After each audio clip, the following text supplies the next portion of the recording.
जय हिंद साथियों, आप सभी का स्वागत है हमारे इस चैनल सिंधु ज्ञान शिक्षा केंद्र में। दोस्तों, हमारे चैनल के माध्यम से आपको प्रत्येक वनडे एग्जाम जैसे कि रेलवे, बैंकिंग, एसएससी एवं अन्य स्टेट लेवल की परीक्षा जिसमें जीके जीएस एवं करंट अफेयर पूछा जाता है उसकी तैयारी करवाई जाएगी। और यदि आप हमारे चैनल पर इसी प्रकार के अन्य वीडियो देखना चाहते हैं तो आप हमारे यूट्यूब चैनल सिंधु ज्ञान शिक्षा केंद्र को सब्सक्राइब करें, वीडियो को लाइक करें और यदि पसंद आती है तो अपने दोस्तों के साथ शेयर करें एवं हमें कमेंट बॉक्स में आपके कमेंट के माध्यम से आप अपनी राय ज़रूर देवें। तो स्टार्ट करते हैं दोस्तों। आज के जो ये क्वेश्चन है यह है भारत की अर्थव्यवस्था से संबंधित। और पहला प्रश्न कुछ इस प्रकार से है कि सीमांत स्थायी सुविधा दर और net demand and time liabilities शब्द कभी कभी समाचारों में दिखाई देता है का उपयोग के संबंध में किया जाता है। पहला ऑप्शन है बैंकिंग संचालन, दूसरा है संचार नेटवर्किंग और तीसरा ऑप्शन है सैन्य रणनीति की नीतियों में और चौथा ऑप्शन है कृषि उत्पादों की आपूर्ति और मांग के लिए।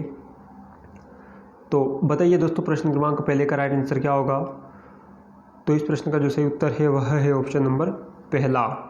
आगे बढ़ते हैं दोस्तों प्रश्न क्रमांक दूसरे की ओर कि यदि किसी अर्थव्यवस्था में बाजार दर कम हो जाती है तो यह होगी।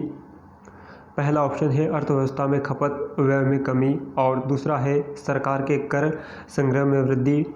तीसरा ऑप्शन है अर्थव्यवस्था में निवेश व्यय में वृद्धि और चौथा ऑप्शन है अर्थव्यवस्था में कुल बचत बढ़ना। तो बताइए दोस्तों, प्रश्न क्रमांक दूसरे का राइट आंसर क्या होगा? तो इसका जो सही उत्तर है वह है ऑप्शन नंबर तीसरा। आगे बढ़ते हैं दोस्तों प्रश्न क्रमांक तीसरे की ओर और ये कुछ इस प्रकार से है कि पहला ऑप्शन है प्रश्न है उद्यम पूंजी का क्या अर्थ होता है। तो पहला ऑप्शन दे रखा है उद्योगों को प्रदान की गई अल्पकालिक पूंजी और दूसरा है नए उद्यमियों को प्रदान की गई लंबी अवधि की स्टार्टअप कैपिटल और तीसरा ऑप्शन है घाटे को कम करने के लिए उद्योग को प्रदान किए गए फंड और इसी के साथ चौथा ऑप्शन है उद्योगों के प्रतिस्थापन और नवीनीकरण के लिए प्रदान की गई निधि। तो बताइए दोस्तों, प्रश्न क्रमांक तीसरे का सही उत्तर क्या होगा? तो इस क्वेश्चन का जो राइट आंसर है वह है ऑप्शन नंबर दूसरा। ऑप्शन नंबर दूसरा इस क्वेश्चन का राइट आंसर होगा और यह है कि नए उद्यमियों को प्रदान की गई लंबी अवधि की स्टार्टअप कैपिटल। आगे बढ़ते हैं दोस्तों प्रश्न क्रमांक चौथे की ओर कि भारत को जनसांख्यिकीय लाभांश वाला देश माना जाता है। इसका कारण क्या है? बताइए दोस्तों, क्या कारण हो सकता है इसका? पहला ऑप्शन बताता है कि 15 वर्ष से कम आयु वर्ग में इसकी उच्च जनसंख्या। दूसरा ऑप्शन है 15 से 64 वर्ष की आयु वर्ग से इसकी उच्च जनसंख्या और तीसरा ऑप्शन है 65 वर्ष से अधिक आयु वर्ग में इसकी उच्च जनसंख्या। चौथा ऑप्शन है इसकी उच्च कुल जनसंख्या। तो बताइए दोस्तों, प्रश्न क्रमांक चौथे का राइट आंसर क्या होगा? इस प्रश्न का जो राइट आंसर है वह है ऑप्शन नंबर दूसरा। 15 से 64 वर्ष की आयु वर्ग से इसकी उच्च जनसंख्या। और आगे बढ़ते हैं दोस्तों प्रश्न क्रमांक पाँचवें की ओर। प्रश्न है जनसांख्यिकी लाभांश का पूर्ण लाभ प्राप्त करने के लिए भारत सरकार को क्या करना चाहिए? पहला ऑप्शन है कौशल विकास को बढ़ावा देना, दूसरा ऑप्शन है अधिक सामाजिक सुरक्षा योजनाओं का परिचय, तीसरा ऑप्शन है शिशु मृत्यु दर को कम करना और चौथा ऑप्शन है उच्च शिक्षा का निजीकरण। तो इस प्रश्न का जो सही उत्तर होगा वह है ऑप्शन नंबर पहला। आगे बढ़ते हैं दोस्तों प्रश्न क्रमांक छठे की ओर कि किस आयोग की सिफारिश पर भारतीय रिजर्व बैंक की स्थापना की गई थी? बताइए दोस्तों, किस समिति की सिफारिश पर की गई थी?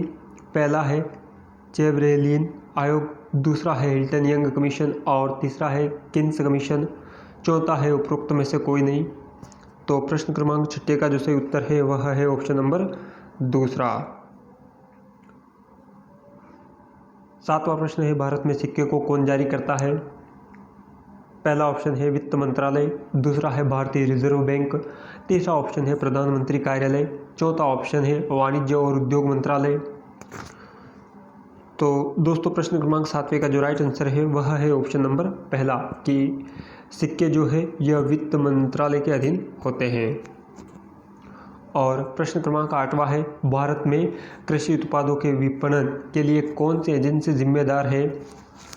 बताइए दोस्तों इस क्वेश्चन का राइट आंसर क्या है। और यदि दोस्तों इसी प्रकार के वीडियो की यदि आप डिटेल में पढ़ना चाहते हैं तो आप हमारे चैनल यूट्यूब चैनल सिंधु ज्ञान शिक्षा केंद्र को सब्सक्राइब करें और वहां पर प्लेलिस्ट में सभी विषय के सब वीडियो जो है डिस्कस में डिटेल में हमने डिस्कस कर रखे हैं, तो वहां जाकर के आप अगले वीडियो आसानी से देख सकते हैं।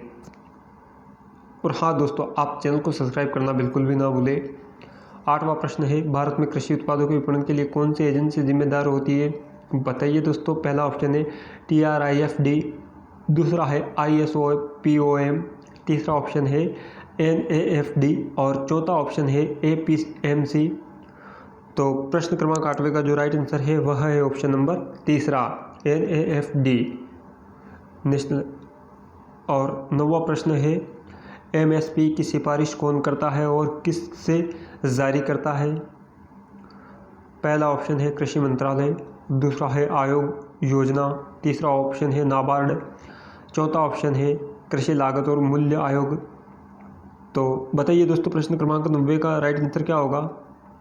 इस प्रश्न का जो सही उत्तर है वह है ऑप्शन नंबर दूसरा। और प्रश्न क्रमांक 10वां कुछ इस प्रकार से है दोस्तों कि राजीव आवास योजना के बारे में निम्नलिखित में से कौन सा कथन सही नहीं है। पहला ऑप्शन है इसका मुख्य उद्देश्य गंदी बस्ती मुक्त भारत बनाना है, और दूसरा है देश के लगभग 500 शहरों को 12वीं पंचवर्षीय योजना के अंत तक कवर करने की योजना बनाई गई है। तीसरा ऑप्शन है इसका 50% हिस्सा केंद्र सरकार द्वारा साझा किया जाता है, और चौथा ऑप्शन है यह सभी। तो प्रश्न क्रमांक 10वें का जो राइट आंसर है वह है ऑप्शन नंबर दूसरा कि देश के लगभग 50 शहरों को 12वीं पंचवर्षीय योजना के अंत तक कवर करने की योजना के लिए जो राजीव आवास योजना का जनरल मैनेजमेंट किया गया था।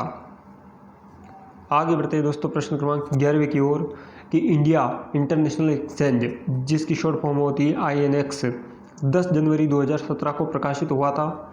तो आपको ये बताना है दोस्तों कि यह कहाँ से प्रकाशित हुआ था। पहला ऑप्शन है गांधीनगर, दूसरा है मुंबई, तीसरा ऑप्शन है चेन्नई और चौथा ऑप्शन है पुणे। तो बताइए दोस्तों प्रश्न क्रमांक 11 का राइट आंसर क्या होगा। इस प्रश्न का जो सही उत्तर है वह है पहला, गांधीनगर से हुआ था। और प्रश्न क्रमांक 12वां, एक अर्थव्यवस्था के विकास की राह पर होती है तो विकास होता है, किस प्रकार का विकास होता है।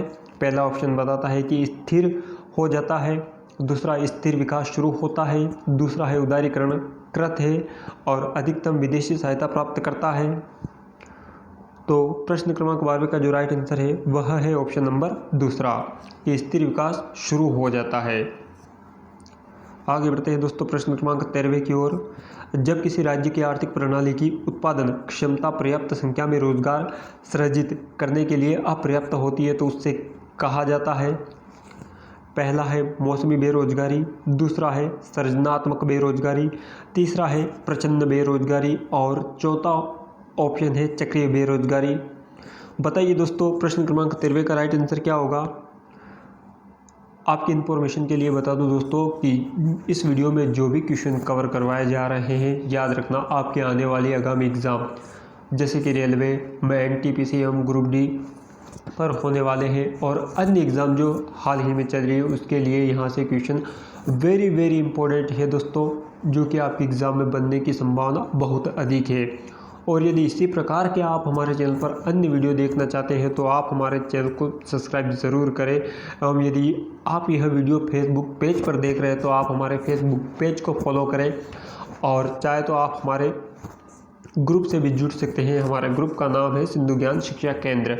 और यदि आपको इस वीडियो की PDF चाहिए तो आप हमारे टेलीग्राम चैनल को भी ज्वाइन कर सकते हैं, जिस सभी प्लेटफॉर्म पर हमारे चैनल का नाम सिंधु ज्ञान शिक्षा केंद्र है। तो इस क्वेश्चन का जो राइट आंसर होगा वह है सृजनात्मक बेरोजगारी। आगे बढ़ते हैं दोस्तों प्रश्न क्रमांक 14वें की ओर। भारत में राजकोषीय नीति तैयार की जाती है। पहला ऑप्शन है भारतीय रिजर्व बैंक, दूसरा है योजना आयोग, तीसरा है वित्त मंत्रालय और चौथा है भारतीय प्रतिभूति और विनिमय बोर्ड। तो बताइए प्रश्न क्रमांक 14 का राइट आंसर क्या होगा। इस प्रश्न का जो राइट आंसर है वह है ऑप्शन नंबर तीसरा। आगे बढ़ते हैं दोस्तों प्रश्न क्रमांक 15वें की ओर। निम्नलिखित में से कौन सा कार्य विश्व व्यापार संगठन का नहीं है? पहला ऑप्शन है बातचीत के साथ व्यापार बाधाओं को कम करना, दूसरा है भुगतान संतुलन में कमी वाले देशों को वित्तीय सहायता प्रदान करना, और तीसरा ऑप्शन है एंटी डोपिंग एक्सपोर्ट सबसाइड जैसी अनुसूचित व्यापार प्रथाओं को प्रोत्साहन करना, और चौथा है इनमें से कोई नहीं। तो बताइए दोस्तों इस क्वेश्चन का राइट आंसर क्या होगा? प्रश्न क्रमांक 15वें का जो राइट आंसर है वह है ऑप्शन नंबर तीसरा, एंटी डोपिंग और एक्सपोर्ट सबसाइड जैसी अनुसूचित व्यापार प्रथाओं को हतोत्साहित करना यानी बंद करना। प्रश्न क्रमांक 16 है विशेष आहरण अधिकार जिसे एसडीआर से संबंधित है। तो दोस्तों एसडीआर जो है यानी कि विशेष आहरण अधिकार किससे संबंधित है? पहला है वर्ल्ड बैंक, दूसरा है भारतीय रिजर्व बैंक, तीसरा है विश्व व्यापार संगठन, और चौथा है अंतर्राष्ट्रीय मुद्रा कोष। तो बताइए प्रश्न क्रमांक 16 का सही उत्तर क्या होगा? जो विशेष आहरण अधिकार संबंधित है यह है अंतर्राष्ट्रीय मुद्रा कोष से। आगे बढ़ते हैं दोस्तों प्रश्न क्रमांक 17वें की ओर। देम नाइनपाल भारत और 8 देशों के बीच एक तकनीकी आर्थिक सहयोग उपक्रम है। तो किस देश के साथ है ये? पहला ऑप्शन है पश्चिम अफ्रीका, दूसरा है पूर्वी अफ्रीका, तीसरा है उत्तरी अफ्रीका, और चौथा है मध्य अफ्रीका। तो बताइए दोस्तों प्रश्न क्रमांक 17वें का कौन सा है? 17वें का राइट आंसर क्या होगा? इस प्रश्न का जो राइट आंसर है यह है ऑप्शन नंबर पहला, पश्चिम अफ्रीका से संबंधित है। प्रश्न क्रमांक 18वां है वर्तमान भारतीय मौद्रिक प्रणाली पर आधारित है।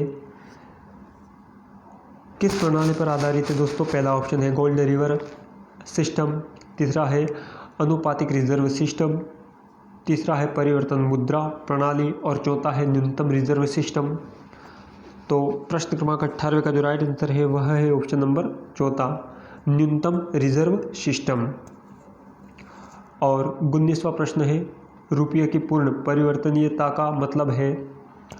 पहला ऑप्शन है स्वतंत्र रूप से रुपये के लिए विदेशी मुद्रा की खरीदी, दूसरा है रुपये के संदर्भ में आपात के लिए भुगतान, तीसरा ऑप्शन है रुपये के संदर्भ में ऋणों का पूर्ण भुगतान, चौथा ऑप्शन है मांग और आपूर्ति के बाजार बलों द्वारा रुपये और विदेशी मुद्राओं के बीच विनिमय की दर स्वतंत्र रूप से निर्धारित करना। तो बताइए दोस्तों इस क्वेश्चन का राइट आंसर क्या होगा? इस प्रश्न का जो राइट आंसर है वह है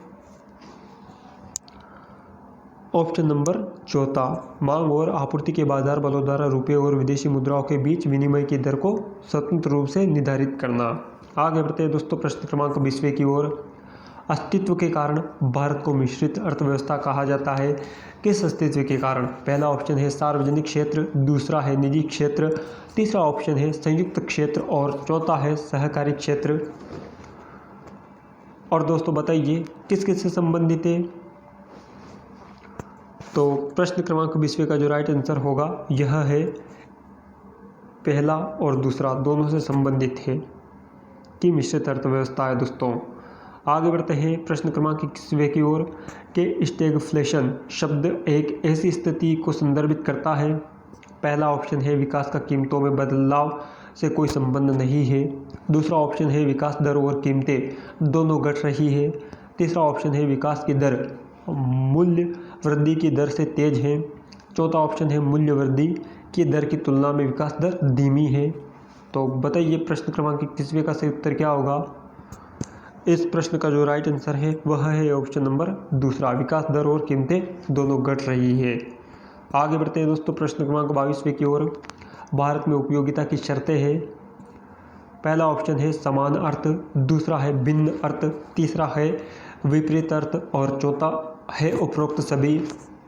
तो बताइए दोस्तों इस प्रश्न का राइट आंसर जो होगा वह है ऑप्शन नंबर दूसरा, भिन्न अर्थ।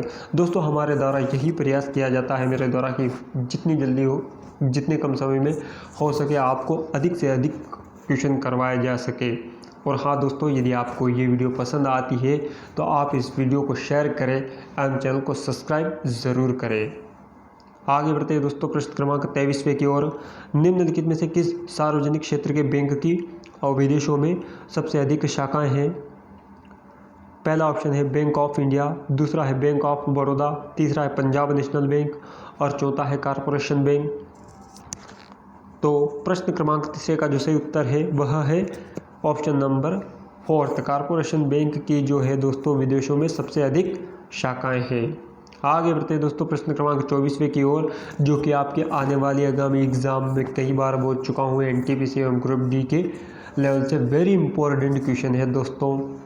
और ऐसे ही कई सारे क्वेश्चन जो है वो मैंने अपने चैनल पर डिस्कस वीडियो के माध्यम से कर रखे हैं, तो आप हमारे चैनल पर अन्य वीडियो ज़रूर देखिए ताकि आपकी जो प्रिपरेशन है वो और भी अच्छी हो सके। तो बताइए दोस्तों प्रश्न क्रमांक 24वां है कि 1919 में महात्मा गांधी ने निम्नलिखित में से किस बैंक का उद्घाटन किया था? पहला है बैंक ऑफ महाराष्ट्र, दूसरा है बैंक ऑफ बड़ौदा और तीसरा ऑप्शन है स्टेट बैंक ऑफ सौराष्ट्र और चौथा ऑप्शन है यूनियन बैंक ऑफ इंडिया।